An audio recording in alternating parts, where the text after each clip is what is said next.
इस भाई की बात को सुन के आंखों में आंसू आ गया। এটা হচ্ছে আমার টিকিট।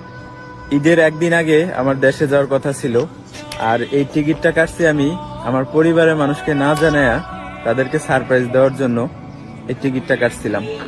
তো এই টিকিটটা আমি আগে ছিঁড়ি, তারপরে বিস্তারিত ঘটনাটা আপনাদের মাঝে শেয়ার করব। এটা এইভাবে রাইখা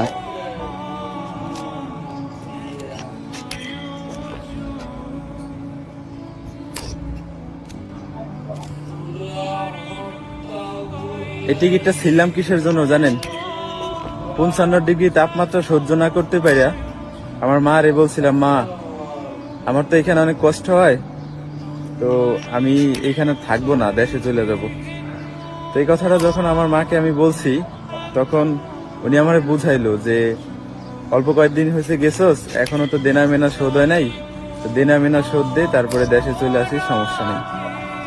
তো এরকম প্রায় অনেক দিন বলছি যে আমার এখানে অনেক রোদ, রোদের জন্য নাক দিয়ে রক্ত বাড়ায়, অনেক কষ্ট হয়।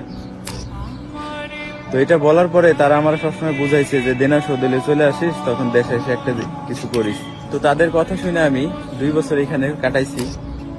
তো কাজ করতে করতে এমন হয়েছে যে নাক দিয়ে পর্যন্ত রক্ত বেরোইছে, নাকের মধ্যে টিস্যু দিয়ে পর্যন্ত কাজ করছি। তারপরও কাজ করে দেনা মেনা শোধ দিছি, ফ্যামিলি চালাইছি, অনেক কষ্ট করছি। তো আজকে যখন পরিবারের মানুষকে জানাইলাম যে আমি তো ঈদের একদিন আগে বাড়িতে আসতেছি, তো আমি টিকিট কেটে ফেলাইছি, আপনাদেরকে জানাইনি। তো এটা শোনার পরে আমার আম্মু একটু ক্ষিপ্ত হয়ে আমার সাথে কথা বলতেছিল। তো কয়েক কথা বলার পরে উনি ফোন কাইটা দিছে। ফোন কাইটা দিয়ে উনি বলতেছে যে আমি যদি দেশে যাই তাহলে সে নাকি বিষ খেয়ে মরে যাব। এই কথাটা আমার কানে শুনি নাই আমি, এটা আমারে বলছে হচ্ছে আমার পাশের বাড়ি এক ভাই, যে তুই বাড়িতে আসতেছিস, তুই বাড়িতে আসলে তোর আম্মু নাকি বিষ খেয়ে মরে যাব। তো এই কথাটা শোনার পরে এতটা কষ্ট লাগছে, মানে ভাষায় প্রকাশ করার মতো না।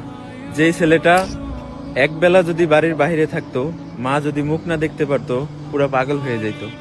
সেই ছেলেটা 2 বছরের প্রবাসের মাটিতে কুত্তার মতো নিজের জীবন যাপন করছি। আমি যে জুতাটা পরে আছি, জুতাটা কিন্তু এখনো ছিঁড়া জুতা পরে মনে করেন যে ডিউটি করছি, বাড়িতে টাকা পাঠাইছি, 1 টাকা খরচ করি নাই, শুধুমাত্র পরিবারের মুখে হাসি ফুটানোর জন্য।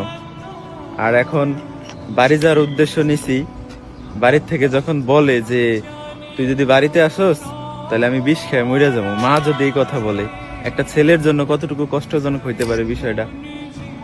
আমিও বলে দিছি যে আমি যদি এই প্রবাসের মাটিতে মারাও যাই, আমার লাশটা যেন বাড়িতে না যায়। তো ভাবতেছি যে রাস্তার পাশে যেহেতু দাঁড়াই আছি, তো এখান দিয়ে গাড়ি যায়, এই যে দেখেন এটা হচ্ছে রাস্তা,